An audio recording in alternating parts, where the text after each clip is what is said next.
On peut considérer Mathieu Léveillé comme le premier fonctionnaire noir de la Nouvelle-France. En fait, Mathieu Léveillé était esclave et bourreau.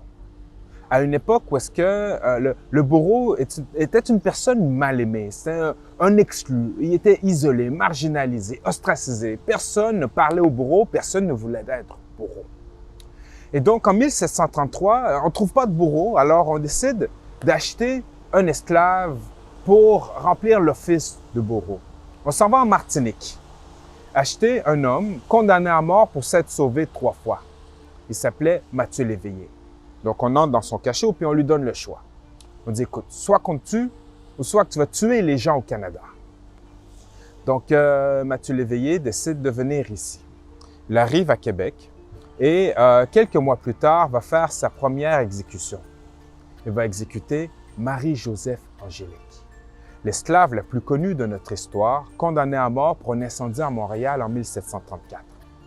Et donc, Mathieu Léveillé doit la torturer et l'exécuter, ce qui va le plonger dans une profonde dépression pendant longtemps, pendant 8 ans.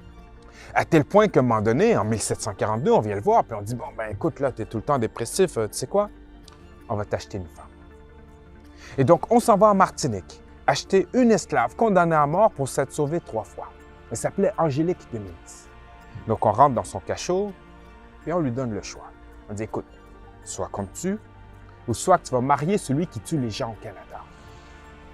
Donc, elle dit, écoutez, je vais y aller. Et donc, Angélique Denise arrive à Québec, mais Mathieu Léveillé y est malade. Et on ne veut pas les présenter pour ne pas contaminer l'achat. Rappelez-vous, ces gens sont traités comme du bétail.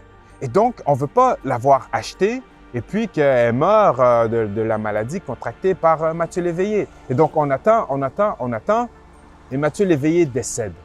Et donc, on l'enterre et Angélique Denise est revendue à un marchand de Québec qui s'appelait Étienne Charret.